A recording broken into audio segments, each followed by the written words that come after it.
एक बार एक मकड़ी ने आराम से रहने के लिए एक शानदार जाला बनाने का इसलिए निश्चय किया कि उस जाले में खूब कीड़े और मक्खियाँ फंसेंगी और फिर वह उन्हें पूरे साल आराम से बैठकर खाएगी। यह सोचकर उसने कमरे के एक कोने में जाला बनाना शुरू किया।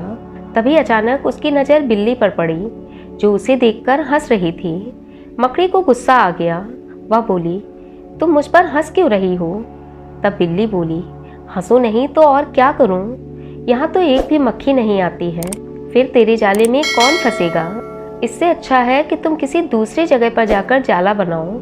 बिल्ली की बात मकड़ी के गले उतर गई। उसने अच्छी सलाह के लिए बिल्ली को धन्यवाद कहा और जाला अधूरा छोड़कर दूसरी जगह की तलाश करने लगी। उसने खिड़की में जाला बनाना शुरू किया।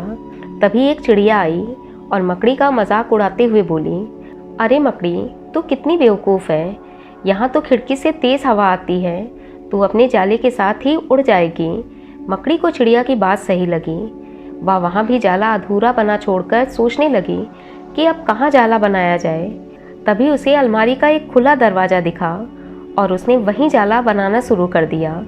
कुछ जाला बुना ही था कि तभी एक काकरोच उसके सामने आकर बड़ी हैरानी से उसे देखने लगा। काकरोच का इस तरह से हैरानी से देखना मकड़ी को बिल्कुल अच्छा नहीं लगा। वह गुस्से में बोली, क्या कभी तुमने मकड़ी का जाला नहीं देखा है जो इस तरह से देख रहे हो? काकरोच हंसा और बोला, यह अलमारी तो बिल्कुल बेकार है। कुछ दिनों के बाद इसे यहाँ से हटा दिया जाएगा, तब तुम्हारी सारी मेहनत बेकार चली जाएगी। यह सुनकर मकड़ी ने फिर अधूरा जाला छोड़कर वहाँ से चली गई। बार बार कोशिश करने से मकड़ी बहुत थक चुकी थी। उसके अंदर जाला बुनने की ताकत ही नहीं बची थी। इसलिए जब वह दूसरी जगह की तलाश करके जाला बुनने के लिए बैठी, तब वह जाला ही नहीं बुन पाई। उसे अपने किए पर बहुत पछतावा हो रहा था।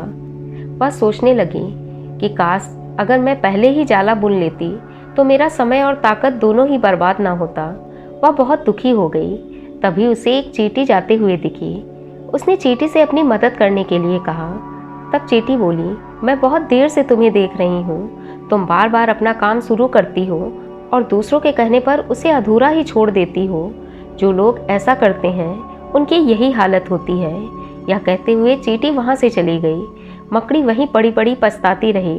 दोस्तों, अक्सर हम सब अपनी लाइफ में कभी ना कभी ऐसी गलतियाँ कर बैठते हैं। हम भी दूसरों के कहने पर अपनी लाइफ में लिए गए इम्पॉर्टेंट डिसीजंस को बदल देते हैं। जिस सपने को पूरा करने के लिए हम रात दिन एक करने में लगे होते हैं, उसी सपने को अधूरा इसलिए छोड़ देते हैं क्योंकि हमारी भी लाइफ में चिड़िया, बिल्ली और काकरोच जैसे कुछ ऐसे निगेटिव थिंकिंग वाले लोग होते हैं जिनकी बातों को सुनकर हम उन पर विश्वास कर लेते हैं, जिसका नतीजा यह होता है कि हम अपना समय और ताकत दोनों ही बर्बाद करते हैं। इसलिए आप जो भी काम कर रहे हो उसे अपनी समझ से करें।